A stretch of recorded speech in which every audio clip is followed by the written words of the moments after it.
মানুষ মানুষের জন্য, মানুষ মানুষের জন্য, মানুষ মানুষের জন্য, মানুষ মানুষের জন্য, মানুষ মানুষের জন্য, মানুষ মানুষের জন্য, মানুষ মানুষের জন্য, মানুষ মানুষের জন্য, মানুষ মানুষের জন্য, মানুষ মানুষের জন্য।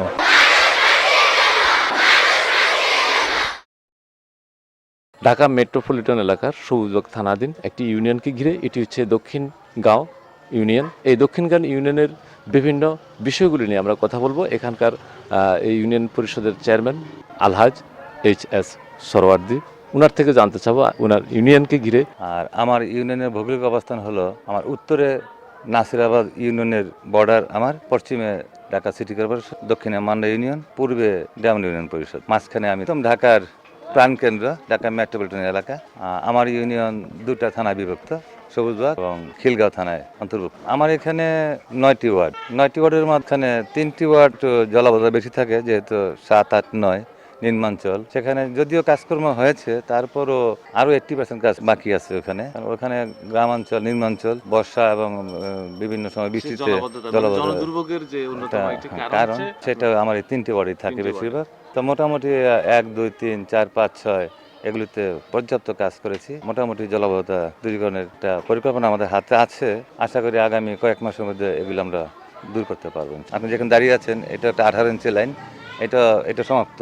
এখন শুধু আপনার ডালাই হবে। নন্দীপাড়া স্কুল রোড, সেখানে আপনার 18 রায়ার সুয়ারেজ লাইন প্রায় কমপ্লিটের পথে, বাদ বাকি কাজগুলো আপনার প্রক্রিয়াধীন রয়েছে। এছাড়াও যেমন নন্দীপাড়াতে কাজ হয়েছে, দাসপাড়া, শাহীবাগ, মানিকদিয়া প্রধান সড়ক থেকে ডালাই কাজ হয়েছে।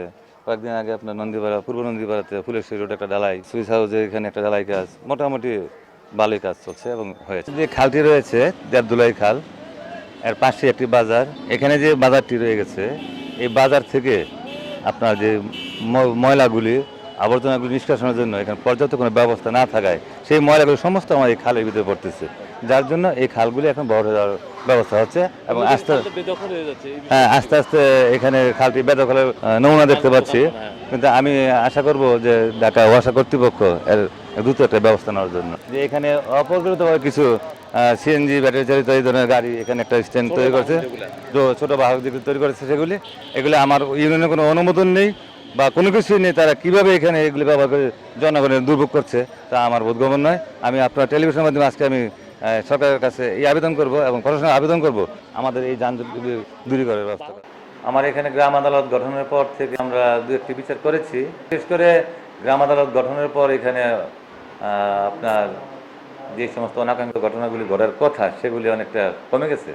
কারণ ওরা জানে যে গ্রাম আদালতে যদি বিচার হয়, এখানে তাদের শাস্তি বা বিভিন্ন কিছু ঘটতে পারে, যার জন্য অনেকটাই এই ধরনের অকারেন্স কমে আসছে।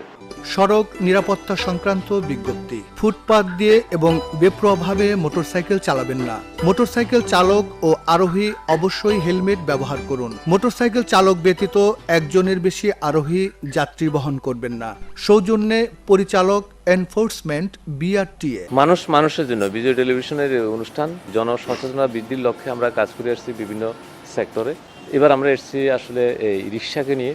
রিক্সা নাগরিক জীবনের একটি বিড়ম্বনা। এই বিষয়ে আমরা আপনার থেকে জানতে চাবো, আসলে রিক্সার পরিসংখ্যানটা কত আছে বাংলাদেশে, বলতে পারবেন? আসলে রিক্সা এমন একটি বাহন, যে বাহনটি 1936 সালে এই ঢাকাতে সর্বপ্রথম একজন ইংল্যান্ডবাসী অর্থাৎ লন্ডনবাসী লর্ড উইলিয়াম একটা খেলনা রিক্সা তৈরি করেছিল। তখন মানুষ ওই খেলনা রিক্সাকে পায়ে টানার রিক্সা সৃষ্টি করেছিল এবং তখন ওই রিক্সাটা চলতো 1919 সালের ঘোড়ার গাড়ি আইনে। পরবর্তীতে 1972 সালে একটি গেজেট রচনা করে সেই আইনটা পরিবর্তন করা হয় এবং রিক্সা বাইলা অনুযায়ী আজকে রিক্সা পরিচালিত হচ্ছে। কিন্তু আসলে বাইলা আছে ঠিকই, কিন্তু রিক্সার কোনো নিয়ম নীতি বা এর কোনো মন্ত্রণালয় নাই। জাতির জনক বঙ্গবন্ধু যখন রাষ্ট্রীয় ক্ষমতায় ছিলেন, তিনি সেদিন এই রিক্সা শ্রমিকদের উন্নয়নের কথা চিন্তা করে রিক্সা শ্রমিকদের মানুষের টানার পেশা থেকে মুক্তি দেওয়ার জন্য ঢাকার রাজধানীতে 14,000 তখন রিক্সা ছিল। এই রিক্সা চালকগুলিকে জাতির জনক বঙ্গবন্ধু শেখ মুজিবুর রহমান বিদেশ থেকে 14,500 অটোরিকশা আমদানি করেছিল এবং সেই অটোরিকশা আমদানি করার মধ্য দিয়ে রিক্সা চালকদেরকে সকালে ট্রেনিং দিয়ে তাদেরকে শিক্ষা দিত। এই ট্রেনিংয়ের মাধ্যমে অত্যন্ত স্বল্প পয়সায় দৈনিক 28 টাকা জমা নির্ধারণ করে বঙ্গবন্ধু রিক্সা শ্রমিকদের এই মানুষ টানার পরিবর্তে বিকল্প কাজের ব্যবস্থার কর্মসূচি তিনি হাতে নিয়েছিলেন। অনেক সময় ট্রাফিক বিভাগকে আমরা অবগত করি যে আমরা একটা প্রশিক্ষণ করব, আপনারা একটু থাকলে আমাদের জন্য ভালো হয়, কিন্তু আসলে তারাও সময় দিতে পারে না, আমাদের কাজে আসে না। আমরা যতটুকু পারি চালকদেরকে প্রশিক্ষণ দেওয়ার জন্য, ট্রাফিক আইন জ্ঞান সম্পর্কে তাদেরকে কিছু ধ্যান ধারণা দেওয়ার জন্য চেষ্টা করি। কিন্তু মূলত বিষয় হচ্ছে রিক্সা শ্রমিকদের নির্ধারিত বর্তমান কোনো রাস্তা নাই। রিক্সাকে যানজটের একটা অজুহাত দেখায়, কিন্তু যে অজুহাতটা যারা দেখায় সেই অজুহাত কিন্তু নিরূপণ করার কোনো বাস্তব পদক্ষেপ আজকে সরকার গ্রহণ করতে পারছে না, কারণ এটার সাথে রাজনীতি জড়িত আছে। রিক্সা শ্রমিকদের যে ট্রেনিংয়ের ব্যাপারটা, এই ট্রেনিংয়ের ব্যাপারটা ইতিমধ্যে আমাদের সংগঠন থেকে আমরা বারবার উদ্যোগ নিয়েছি। আপনি যে কথা বলেছেন কোনো গ্যারেজে, হ্যাঁ আমরা গ্যারেজেও রিক্সা চালকদেরকে প্রশিক্ষণের ব্যবস্থা করেছি। ঢাকা সিটি কর্পোরেশন কর্তৃপক্ষ আমাদের সাথে নতুন একটা চুক্তি করেছিল, সেই চুক্তিতে আমরা 43,000 নামের তালিকা ঢাকা সিটি কর্পোরেশনের নির্বাহী কর্মকর্তা বরাবর আমরা দাখিল করি। সেই দাখিল করার অদ্যাবধি পর্যন্ত আমাদের সেই লাইসেন্সগুলো দেওয়া হয় নাই। এই লাইসেন্সগুলো পাওয়ার জন্য আমরা বিভিন্ন সময় মিছিল, মিটিং, সমাবেশ, ধর্মঘট, বিভিন্ন সিম্পোজিয়াম করার পরেও আজ অদ্যাবধি পর্যন্ত সেই লাইসেন্স না দেওয়ার ফলে আমাদের ওই সময় যে কথা ছিল যে লাইসেন্স না দেওয়া পর্যন্ত সংগঠনের পরিচয়পত্র ব্যবহার করে আপনারা চলবেন, পাশাপাশি 3 লক্ষ রিক্সা জায়গায় 80,000 রিক্সা বৈধ আছে, বাকি 2 লক্ষ অবৈধ রিক্সা চলছে, তাদের বিরুদ্ধে ব্যবস্থা নেন। শহরের অনেক অংশে অনেক ঝুঁকি কমে যাবে, অনেক অংশে যানজট কমে যাবে, কিন্তু সেগুলা না করে মাঝে মধ্যে কিছু কিছু ওই অবৈধ রিক্সা অভিযানের নামে কাজ করছে, যেটা কখনো এই অবৈধ বা ওই অবৈধ রিক্সা উচ্ছেদ যানজটে পরিপূর্ণ কাজ হবে। সড়ক নিরাপত্তা সংক্রান্ত বিজ্ঞপ্তি। ফুটপাত দিয়ে চলাচল করুন, জেব্রা ক্রসিং, ওভারব্রিজ ও আন্ডারপাস দিয়ে রাস্তা পারাপার হন, দৌড়ে রাস্তা পার হবেন না। সৌজন্যে পরিচালক এনফোর্সমেন্ট BRTA। সুপ্রিয় দর্শক, মানুষের জন্য এই অনুষ্ঠানটি আপনাদের জন্য, আপনাদের সুখ দুঃখ হাসি কান্না মানবীয় সকল অভাবকে ঘিরে আমাদের এই আয়োজন মানুষের জন্য। সুপ্রিয় দর্শক, এই জনসচেতনা করে এই অনুষ্ঠানের মধ্যে আমরা এবার এসেছি নারায়ণগঞ্জ কুতুবপুর ইউনিয়ন। এই কুতুবপুর ইউনিয়নকে ঘিরে কুতুবপুর ইউনিয়নের জনদুর্ভোগ নিয়ে কথা বলবো। আমাদের সামনে আছেন কুতুবপুর ইউনিয়ন পরিষদের চেয়ারম্যান, দীর্ঘদিন যাবৎ উনি দায়িত্বে আছেন ইউনিয়ন পরিষদের চেয়ারম্যান হিসাবে।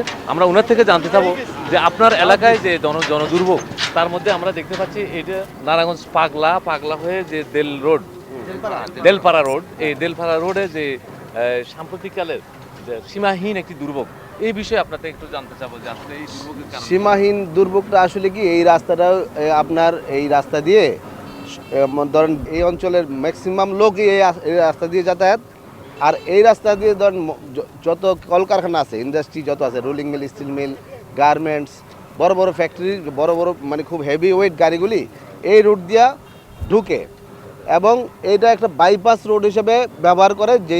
যেই গাড়িগুলি চিটাগং যায়, এই রোডটা বাইপাস রোড হিসেবে ইউজ করে। এটা LGD কাজ করছে এত বছর, পিচের কাজ করছে, পিচ দিয়া।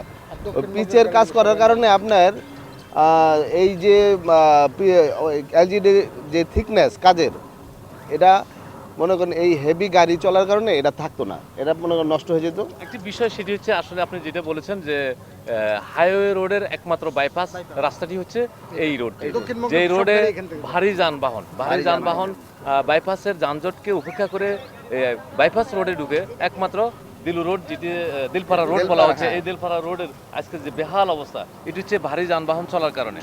হ্যাঁ, ভারী যানবাহন চলার কারণে LGD যে কাজ করতো, সেই কাজে এই বৃষ্টির মৌসুমে আপনার পানি জমার সাথে সাথে এই পিচটা উঠা যেত। এইগুলি আমরা ইউনিয়ন পরিষদের মাধ্যমে গর্তগুলি ফিল আপ করতাম, শুধু এইটুকু কাজ আমাদের করার মতো আছে। আর আমরা আশা করি যে আগামী 2-3 মাসের মধ্যে এই কাজটা হয়ে গেলে এই দুর্ভোগ আর থাকবে না আর কি।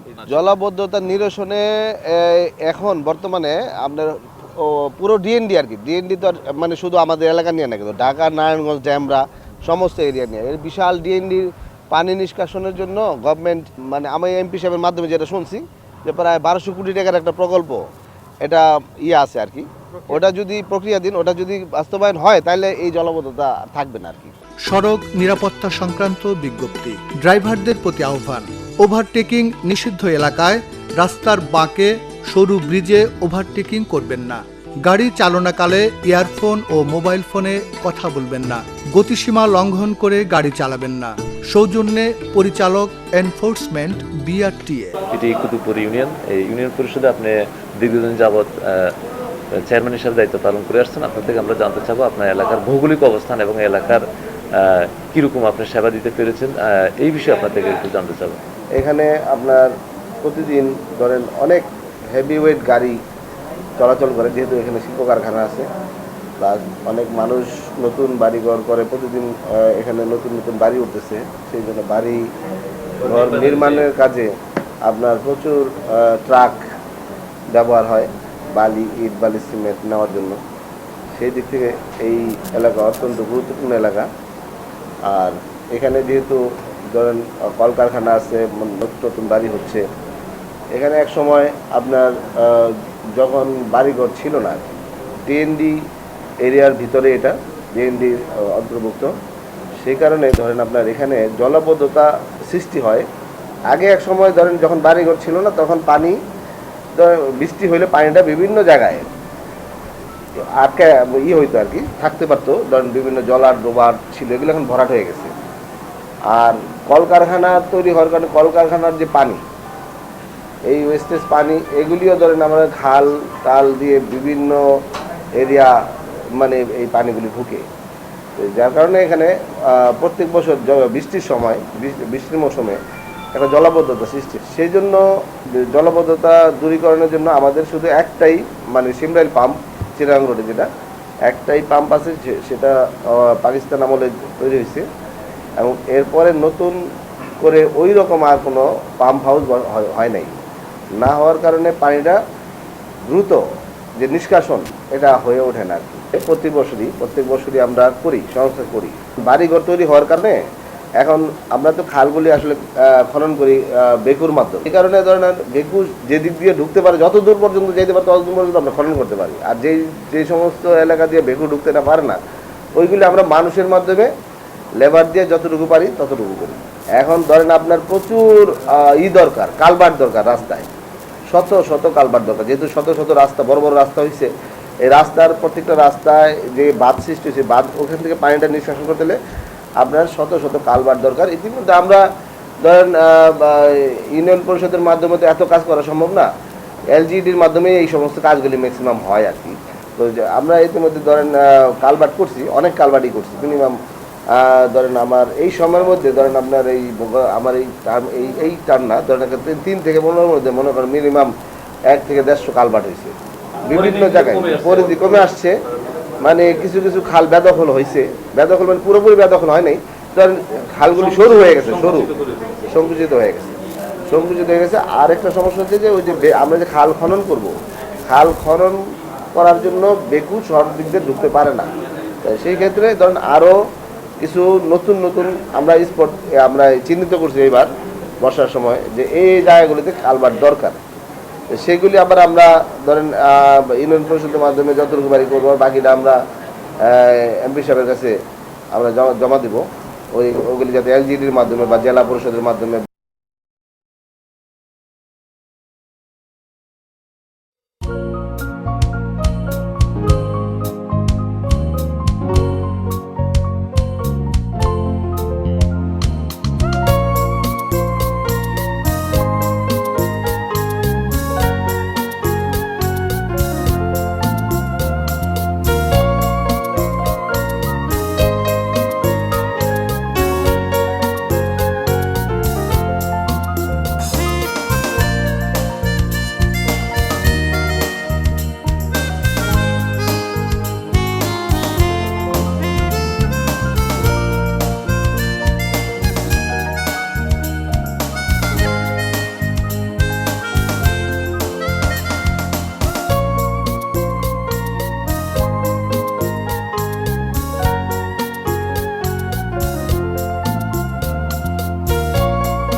বিজয় টেলিভিশনের মানুষের যে অনুষ্ঠানটি শুক্রবার সকাল 10:30টায় সম্প্রচার হয়, জনদুর্ভোগ এবং জনসচেতনতা বৃদ্ধির লক্ষ্যেই এই অনুষ্ঠানটি কাজ করে থাকে।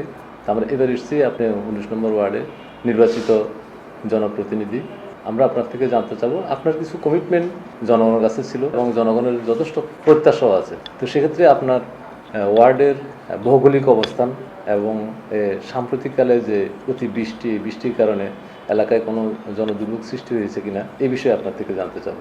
যেহেতু এটা বর্ষা মৌসুমিতে বৃষ্টি সব জায়গায় আছে, আর বিশেষ করে আমার ওয়ার্ডের মধ্যে 2টা জায়গা না বললে নয়, কারণ জনগণের প্রচণ্ড দুর্ভোগ হচ্ছে। সেটা হচ্ছিল পশ্চিম মালিবাগের ভিতরে একটু বৃষ্টি হলেই সেখানে পানি জমে থাকে একদম, মানে ওখানে একটা মসজিদ আছে, মসজিদে নামাজও পড়তে পারে না মানুষ, প্রচুর পানি জমে থাকে।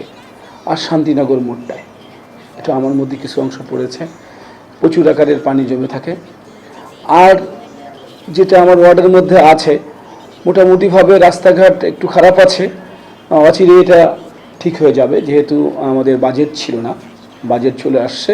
আমার এরিয়াটা হচ্ছিল এই দিকে হচ্ছিল আপনার বাংলা মোটর থেকে উত্তর হচ্ছিল পশ্চিম হচ্ছিল আপনার বাংলা মোটর, আর পূর্ব হচ্ছিল মালিবাগ শান্তিনগর, দক্ষিণে হচ্ছিল আপনার কাকরাল, উত্তরে পড়ছে মগবাজার মোড় থেকে আপনার পুরাটা 13 নম্বর ওয়ার্ড, তারপরে আপনার এই 19 নম্বর ওয়ার্ড। এটা 2-3টে ওয়ার্ডের পানি এসে এক জায়গায় জমে, সেটা হলো শান্তিনগর মোড়টায়। আরেকটা জায়গা আছে সেটা হচ্ছে যে পশ্চিম মালিবাগটা আমার ওয়ার্ডের মধ্যে পড়ছে, ওখানে প্রায় সময় পানি জমে। রাস্তাঘাট ভালো করার জন্য অলরেডি এটা আমার এলাকায় যে জনের দায়িত্ব আছে ইঞ্জিনিয়ার, উনি অলরেডি ম্যাপ করে নিয়ে গেছেন যে কোন কোন এলাকায় কি সমাধান আছে, অচিরেই এটা সমাধান হবে বলে আমি আশাবাদী। প্রিয় দর্শক, একটি ইউনিয়নকে ঘিরে এটি হচ্ছে দক্ষিণখান আদর্শ ইউনিয়ন পরিষদ। এটি ঢাকা এয়ারপোর্ট সংলগ্ন। আদর্শ ইউনিয়ন বলতে আমরা যেটি বুঝি সেটি একমাত্র আদর্শ এই ইউনিয়ন পরিষদে পাওয়া যাবে। চলুন দর্শক, আমরা দেখিনি এই ইউনিয়নের পরিষদের দায়িত্বে যিনি আছেন চেয়ারম্যান বীর মুক্তিযোদ্ধা আলহাজ এম তোবাইদুর হোসেন। প্রথমে ওনার থেকে জানবো।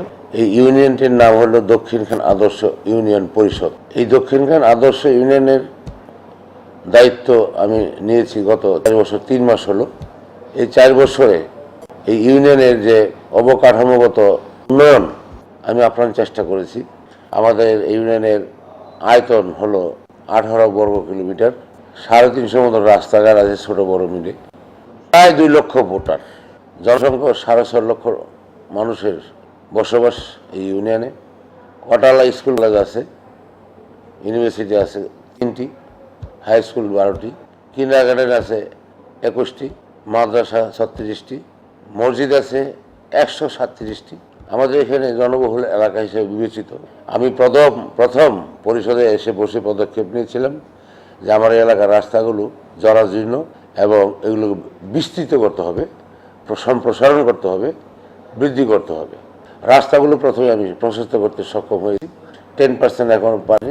মাননীয় প্রধানমন্ত্রী আহ্বান যে প্রত্যেকটি প্রজেক্টের খাল করতে হবে, খাল খনন করতেই হবে, খাল খনন করে সেই বালু নদীতে লক্ষা নদীতে পৌঁছে দিতে হবে। খালবিল যেহেতু আগে ছিল এখন নাই, খালবিলগুলো আবার সংরক্ষণ করে নতুনভাবে করতে হবে। ইনশাআল্লাহ আমরা আশাবাদী যে অচিরেই সেই প্রজেক্টগুলোতে ওনারা নিজেরাই খাল তৈরি করবেন, তখনই আমাদের দক্ষিণ উত্তরখানের পানি সম্পূর্ণভাবে নামে এবং পরিষ্কার পরিচ্ছন্ন থাকবে। এই যে জনদুর্ভোগ আমরা দেখতে পাচ্ছি যে, কিন্তু এই যে একটা উদ্যোগ গ্রহণ করছেন, আসলে এটা কি পরিকল্পনা মাফিক নাকি? আমাদের দক্ষিণখানের দক্ষিণ অংশ উত্তর অংশ বিরাট বড় এলাকা, বিরাট বড় এলাকা। জলাশয় হয়েছে যা দেখছেন, এই জলাশয় তো 5 বছর পরে পাবেন না, মানুষ বাড়িঘর করে ফেলাবে। তো এখন যাই আছে এই জলাশয় আমরা পরিষ্কার পরিচ্ছন্নতার মাধ্যমে যতটুকু সম্ভব এই রাস্তাটা কেটে পানি দ্রুত নামাই দেওয়ার ফলে মানুষ আশ্বস্ত হয়েছে, খুশি হয়েছে। মানুষ বাড়ি ঘর করে এলাকা উঁচু করে ড্রেনটা আর রাস্তাটা এগুলো করলে আমাদের দূর হয়ে যাবে। এই জলাশয় আমাদের থাকতো না, কই পূর্বপুরুষদের আমলে গত 10 বছর পর আগেও তো ছিল না।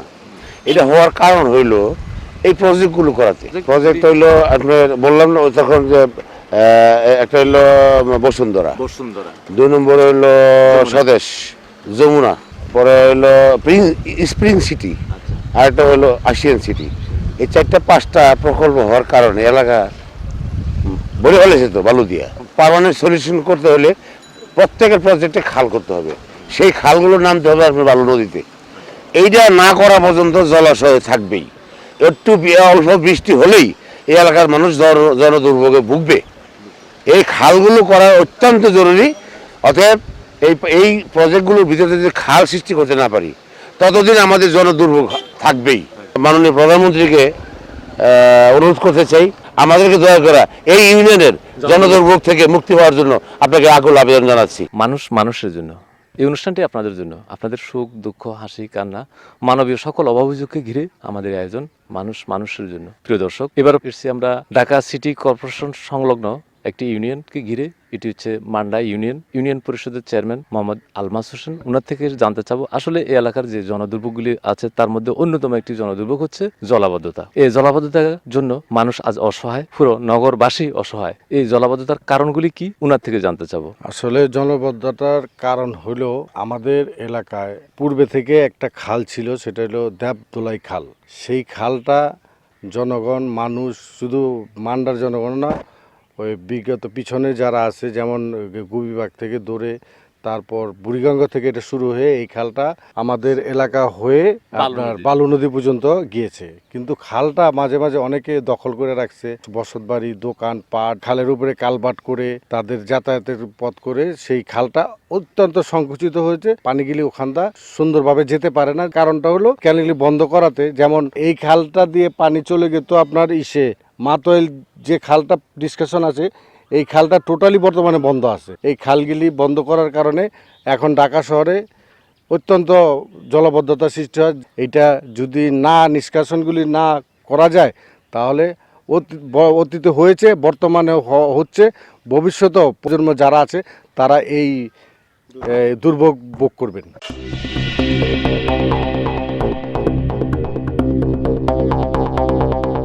মানুষ মানুষের জন্য, আমি মনে প্রাণে এই স্লোগানের সাথে একমত। মানুষ মানুষের জন্য প্রোগ্রামটি অত্যন্ত সময়োপযোগী। এই স্লোগানের সঙ্গে সম্পূর্ণভাবে একমত। মানুষ মানুষের জন্য, মানুষ মানুষের জন্য, এই স্লোগানের সাথে আমিও একমত। মানুষ মানুষের জন্য, আমিও বলছি মানুষ মানুষের জন্য, মানুষ মানুষের জন্য আমিও। টেলিভিশনকে মানুষ মানুষের জন্য এই ধরনের অনুষ্ঠান আয়োজন করার জন্য এবং প্রচার করার জন্য।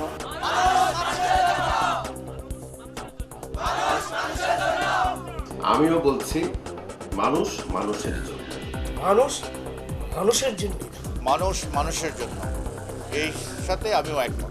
মানুষ মানুষের জন্য যে অনুষ্ঠানটি, এই অনুষ্ঠানটি যারা পরিচালনা করছেন, দর্শক শ্রোতা সহ কলা কৌশলী সকলকে ধন্যবাদ।